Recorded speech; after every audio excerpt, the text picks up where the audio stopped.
옛날 옛적 프랑스의 어느 푸른 숲 깊숙한 곳에 작은 마을이 있었다. 그 마을 사람들은 대대로 숲을 사랑하고 아끼며 살아왔다. 마을의 중앙에는 아름다운 호수가 있었는데 그 호수는 마치 거울처럼 투명하고 고요해서 물거울이라 불리었다. 마을 사람들은 물거울 호수를 신성한 장소로 여겼고 호수에 관한 여러 가지 전설이 전해 내려왔다. 그 중에서도 가장 유명한 전설은 호수의 정령 이야기였다. 전설에 따르면 매년 봄이 올 때마다 호수에는 밝게 빛나는 정령이 나타나 소원을 들어준다고 했다. 한편 젊고 용감한 청년 앙리는 어릴 때부터 이 전설을 들으며 자랐다. 그는 항상 모험을 좋아했고 물거울 호수의 전설에 매료되어 있었다. 어느 해 봄, 앙리는 드디어 호수의 정령을 만나보겠다는 결심을 하고 숲으로 떠났다. 세상에 대한 호기심과 자신의 소원을 이루고자 하는 마음이 그의 발걸음을 재촉했다. 앙리가 물거울 호수에 도착했을 때 해는 서서히 지고 있었다. 그는 호숫가에 앉아 조용히 정령을 기다렸다. 시간이 흐르며 밤이 깊어졌고 드디어 호수 위에 은빛이 감도는 아름다운 기운이 떠오르기 시작했다. 그것은 바로 호수의 정령이었다. 정령은 부드러운 목소리로 앙리에게 다가왔다. 젊은 여행자여, 이곳을 찾아온 이유가 무엇인가? 앙리는 잠시 망설이다가 자신의 소원을 이야기했다. 저는 세상에서 가장 위대한 탐험가가 되고 싶어요. 정령은 미소를 지으며 대답했다. 그 마음이 진실하다면 너의 소원은 이루어질 것이다. 단, 탐험을 통해 많은 것을 배우고 또 많은 사람들에게 나누어야 한다. 정령과 대화를 나눈 후 앙리는 다시 마을로 돌아갔다. 그때부터 그의 삶은 완전히 바뀌었다. 그는 주위의 작은 탐험에서부터 시작하여 점차 멀리 더 큰 여행을 떠났다. 앙리는 세계 곳곳을 다니며 다양한 문화와 사람들을 만났고 그들에게 배운 지혜와 경험을 다시 고향으로 가져와 전했다. 세월이 흐르며 앙리는 정말로 위대한 탐험가로 모든 사람에게 존경받는 인물이 되었다. 그러나 그는 어디를 가든 항상 물거울 호수를 마음에 품고 있었다. 그에게 있어 물거울 호수는 단순한 호수가 아닌 인생의 출발점이자 돌아갈 장소였다. 마을 사람들은 앙리의 이야기를 기리며 그의 이름을 전설과 함께 후손에게 전해주었다. 물거울 호수는 여전히 그 자리에 있었고 매년 봄이면 새로운 소원을 가진 사람들이 찾아와 새로운 이야기가 시작되곤 했다. 두 번째 이야기. 옛날 옛적 프랑스의 작은 마을에 마리 골드라는 이름의 소녀가 살고 있었습니다. 마리는 무척 밝고 호기심이 많은 아이였으며 늘 자연을 사랑했습니다. 그녀의 집 근처에는 오래된 나무들이 빼곡히 들어선 신비로운 정원이 하나 있었는데 그곳은 마을 사람들 사이에서 마법이 깃든 장소로 이야기되어 왔습니다. 마리의 할머니는 마리에게 그 정원에 얽힌 전설을 여러 차례 들려주었습니다. 전설에 따르면 정원 한가운데에는 특별한 힘을 지닌 연못이 있었고 그 연못은 1년에 단 한 번 보름달이 뜨는 밤에만 그 진정한 모습을 드러낸다고 했습니다. 연못에 비친 달의 그림자는 사람의 진실된 소원을 들어주지만 대신 그 소원은 순수한 마음으로만 빌 수 있다고 전해졌습니다. 마리는 어느덧 12살이 되던 해 드디어 보름달이 뜨는 밤을 맞이하게 되었습니다. 마리는 그날이 오기 전부터 어떤 소원을 빌어야 할지 매일 고민하며 마법의 정원이 보이는 언덕에 올라 달빛 아래서 연못을 찾아 뜨거운 기대감과 설렘 속에 잠이 들곤 했습니다. 그리고 마침내 그날이 다가왔습니다. 마리는 보름달이 천천히 하늘 위로 올라오기 시작하자 정원으로 몰래 나갔습니다. 정원에 들어서자 짙은 안개가 사방을 둘러싸고 있었고 마리는 그 안개를 헤치며 조심스럽게 연못으로 다가갔습니다. 연못 주위는 은은한 달빛으로 빛났고 마리는 그 아름다움에 감탄하며 자신의 소원을 빌기로 했습니다. 마리는 연못의 맑은 물 위에 비친 달을 바라보며 소곤거렸습니다. 제 소원은 우리 마을이 항상 평화롭고 행복하기 바라요. 그리고 제가 사랑하는 모든 사람들이 건강하기를 바랍니다. 마리는 진심을 담아 속삭였고 물결이 부드럽게 퍼져나가며 달의 그림자가 살짝 흔들렸습니다. 그 순간 연못 표면에서 작은 빛의 파장이 일더니 연못의 물이 신비로운 색채로 물들기 시작했습니다. 마리는 두려움과 기대로 가슴이 뛰었습니다. 이윽고 한 마리의 아름다운 백조가 물 위로 떠올라 마리에게 다가왔습니다. 백조는 부드러운 목소리로 이렇게 속삭였습니다. 순수한 마음으로 소원을 빈 너에게 축복을 전하리라. 내 소원은 곧 이루어질 것이다. 그날 이후로 마리의 마을은 언제나 평온했고 마리의 가족과 이웃들도 모두 건강하고 행복하게 살아갈 수 있었습니다. 사람들은 여전히 그 정원을 마법의 장소로 여겼지만 마리는 그날 그녀가 본 백조와의 만남을 누구에게도 말하지 않았습니다. 그녀는 그저 매일 감사한 마음으로 정원을 찾아와 조용히 기도할 뿐이었습니다.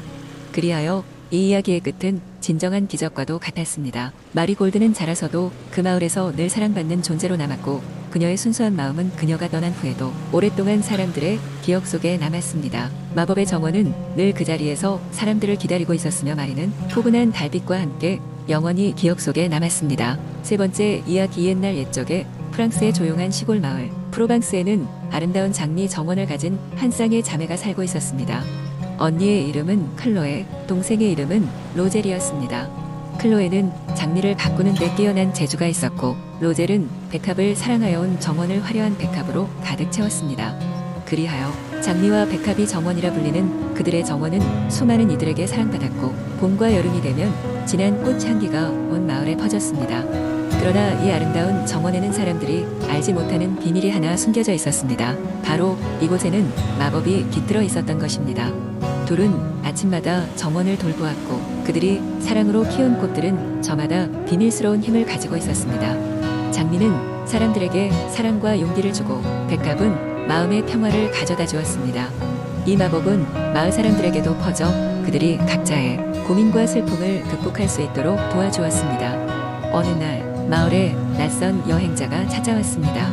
그의 이름은 줄리안이었고 그는 멀리서 온 젊은 귀족이었습니다. 여행 중 우연히 이곳에 들른 그는 정원의 아름다움에 감동하여 클로에와 로젤의 손재주에 깊은 감사를 표했습니다. 줄리안은 이곳에서 몇 날 며칠을 보내며 자매들과 시간을 보냈고 그 과정에서 그들과 깊은 우정을 쌓게 되었습니다. 그러던 중 줄리안은 클로에와 로젤의 정원에 깃든 마법을 알게 되었습니다. 그는 언제나 사랑과 평화를 찾고 있었는데 정원의 꽃들이 그에게 꼭 맞는 힘을 주고 있었던 것입니다. 장미는 그에게 줄리안의 진정한 사랑을 찾아주고 백합은 마음의 평온을 가져왔습니다. 줄리안은 자매들에게 진심으로 감사를 표하며 항상 이곳을 잊지 않겠다고 약속했습니다. 줄리안은 떠나기 전 마을에 또 다른 비극이 찾아왔습니다. 이상 기후로 인해 온 마을이 가뭄에 시달리며 옷들도 시들기 시작했습니다. 자매는 깊은 걱정에 빠졌고 마을 사람들은 슬픔에 잠겼습니다. 하지만 줄리안은 포기하지 않았습니다.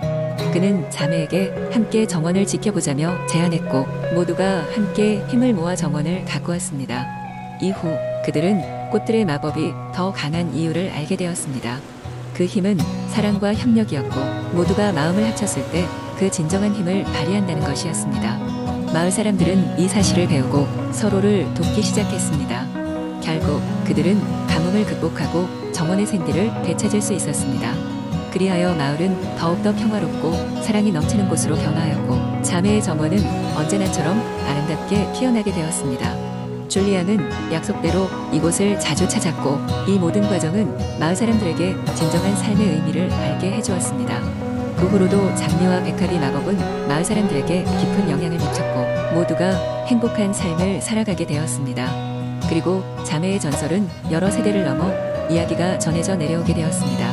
네 번째 이야기. 아주 오래전 프랑스의 어느 작은 마을 근처에는 끝없이 펼쳐진 울창한 숲이 있었다. 이 숲은 마을 사람들에게 신비한 전설로 가득한 곳으로 알려져 있었다. 마을 사람들은 그 숲을 불가사의한 숲이라고 불렀다. 숲에는 누구도 감히 들어가지 못하는 법이었다. 왜냐하면 숲 한가운데 살고 있다는 전설의 마법사가 있기 때문이었다. 마법사는 세상 누구도 상상할 수 없는 초자연적인 능력을 가지고 있다고 전해졌다. 그는 그 어떤 아도 울리를 익히 마시엔 구린이었다. 단숨에 계절을 바꿀 수도 있고 동물을 사람으로 만들 수도 있었으며 밤하늘에 별을 내려 주변을 환하게 만들 수도 있었다. 마을에서 가장 호기심이 많은 소년 피에르가 있었다. 피에르는 항상 불가사의한 숲의 마법사를 만나보고 싶어 했다. 어느 날 밤 그는 결심했다. 한번 들어가 보는 건 괜찮을 거야. 마법사를 만나면 엄청난 일들을 가르쳐 줄지 몰라.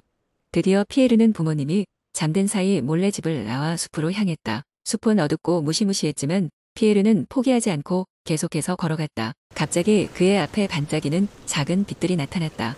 그 빛들은 마치 피에르를 이끄는 듯 숲 깊숙이 그를 안내하기 시작했다. 얼마 지나지 않아 그는 마법사의 오두막에 도착했다. 오두막은 외관상 평범했지만 그 안은 완전히 다른 세계였다. 발밑에는 반짝이는 별들이 깔려 있었고 천장은 끝없이 펼쳐진 하늘처럼 보였다. 오두막의 중심에는 마법사가 앉아 있었다. 그의 눈은 깊고 지혜로 가득 차 있었다. 너는 누구인가? 마법사가 물었다. 피에르는 두려웠지만 용기를 내서 답했다. 저는 마을에 사는 피에르예요. 당신을 보고 싶어서 왔어요. 마법사는 미소 지으며 말했다. 그래, 그렇다면 너에게 특별한 것을 보여주겠다. 그가 한 손을 하늘로 들어올리자 오두막 안의 별들이 살아 움직이기 시작했다. 그리고 피에르는 순식간에 마법사가 만들어낸 여러 가지 경이로운 광경을 보게 되었다. 푸른 하늘에 떠있는 금빛에 성 구름 위를 달리는 신비한 생물들, 아름다운 선율로 가득 찬 공기의 흐름이 있었다. 피에르는 감동받아 묻지 않을 수 없었다. 당신은 왜 이곳에 머무는 거예요? 그러자 마법사는 말했다. 나는 이곳에서 사람들이 상상할 수 있는 한계를 넘어서는 것을 보고 느끼게 해주고 싶기 때문이란다. 이날 밤 이후로 피에르는 오두막을 찾아가 마법사와 함께 시간을 보내곤 했다. 그는 마법사가 보여주는 모든 것을 배우고 느꼈다. 피에르는 마치 꿈속에 사는 것처럼 행복했다. 그리고 결국 마을로 돌아와 마법사가 가르쳐준 것들을 전하며 사람들에게 꿈과 희망을 주게 되었다. 시간이 흘러 피에르는 마을에서 가장 현명하고 용감한 사람으로 기억되었다. 그는 마법사를 만났던 일을 전설로 남겼고 그의 이야기는 오랫동안 많은 사람들에게 전해져 내려왔다. 피에르의 용기와 탐험 정신은 다른 이들에게도 영감을 주었고 불가사의한 숲은 영원히 꿈과 모험의 상징으로 남게 되었다.